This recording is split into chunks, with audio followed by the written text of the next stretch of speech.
I was 15 years old when my mother slapped me hard enough to split my lip.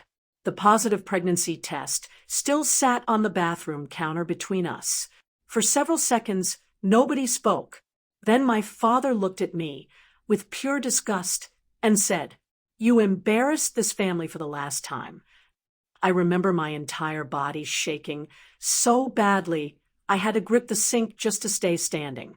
I was scared. I whispered. I didn't know what to do. Mom laughed bitterly. "Maybe you should have thought about that before acting like a slut." That word shattered something inside me instantly. Growing up, my parents cared about one thing above everything else: appearances.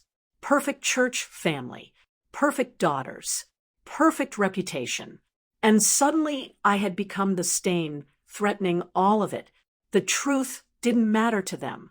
The truth was that I wasn't reckless. I wasn't partying. I wasn't sneaking around with multiple boys.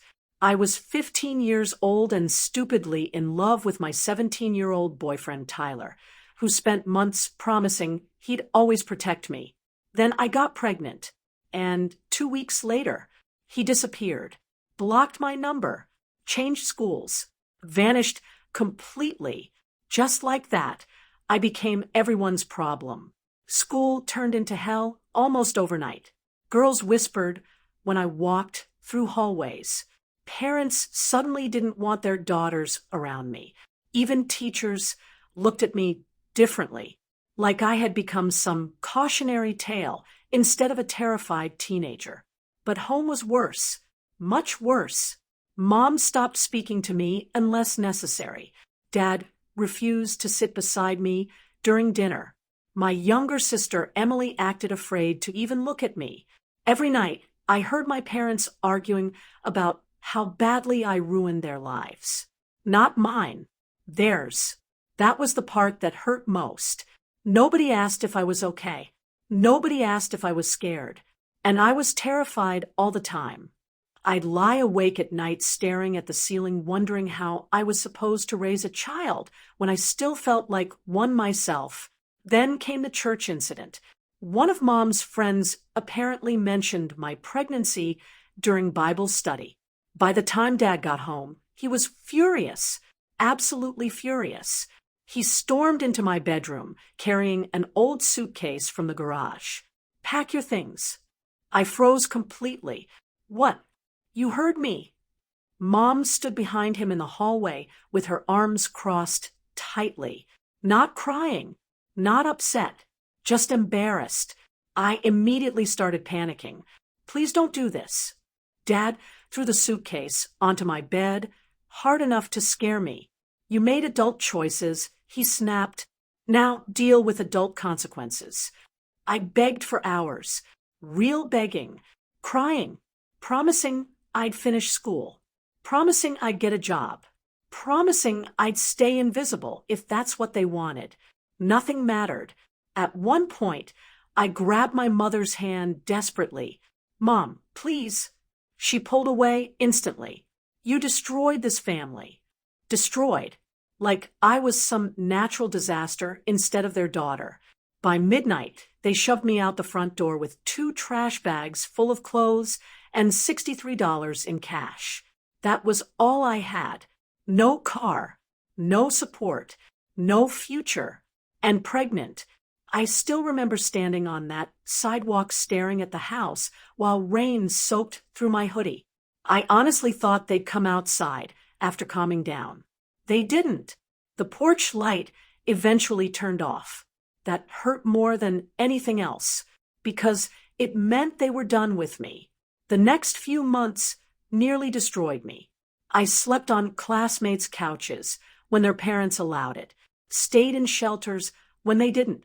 Some nights I slept in bus stations because at least they were warm. Pregnancy made everything harder. Morning sickness, exhaustion, fear. I was still trying to finish school while pretending I wasn't falling apart completely. Then, 3 months into my pregnancy, I woke up with unbearable pain. At first, I thought maybe it was normal. By the time I reached the hospital, I was bleeding heavily. A tired-looking doctor sat beside my bed hours later and explained gently that I'd miscarried. I remember staring at the ceiling while he talked. His words sounded distant somehow, like they were happening to somebody else. The nurse beside me kept apologizing softly while adjusting blankets around my shoulders. But honestly, I felt almost nothing. Not relief, not grief, just emptiness, because I had spent months surviving pure terror. And suddenly there was only silence left. After the miscarriage, something inside me changed permanently. I stopped waiting for rescue, stopped hoping my parents would call, stopped imagining Tyler regretting what he did. I disappeared instead. I moved to another city, finished school online, worked every terrible job I could find. Diner waitress, retail, night cleaning offices, anything that paid. And slowly, life improved. I went to community college, then earned my real estate license. By 32, I owned one of the fastest growing real estate firms in Seattle. I had a beautiful condo overlooking the water, close friends who actually cared about me, a peaceful life nobody from my past knew existed.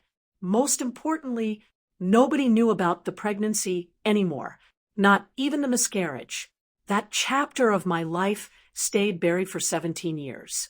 Until one Thursday afternoon, my assistant knocked softly on my office door, looking nervous. "There's an older couple here asking for you." Something about her expression instantly made my stomach tighten. "They claim they're your parents."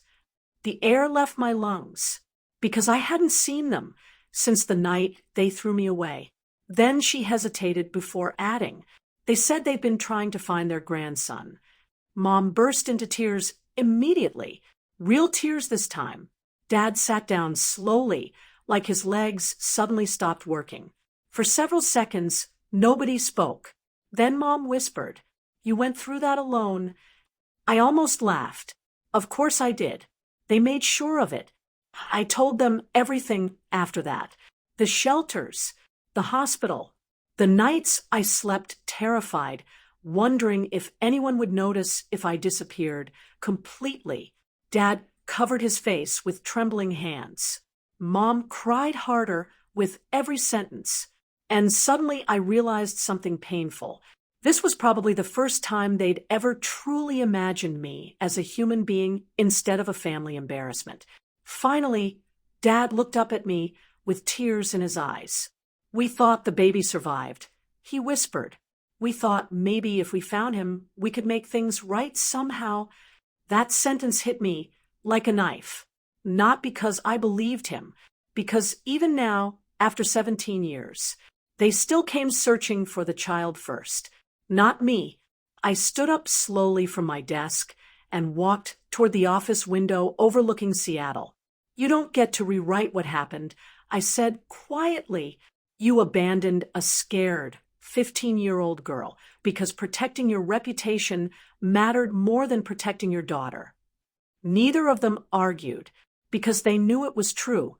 Then Mom suddenly asked the question that finally broke whatever sympathy I had left. "Would you have told us about him eventually?" Him, still talking about the baby, not the years they lost with me. I turned back toward them slowly. "There was never a grandson for you to love," I whispered, "and there hasn't been parents for me to miss in a very long time." Dad started crying silently while Mom begged me for another chance. But 17 years of pain couldn't be erased inside one office conversation. Before leaving, Mom looked at me with shattered eyes and whispered, "We really did lose everything, didn't we?" I stared at them quietly for a moment before answering. "No." Their faces lifted hopefully. Then I said the truth. "You lost me long before the baby." And as they walked out of my office together, I realized something strange. For the first time in my life, I didn't feel abandoned anymore. My blood ran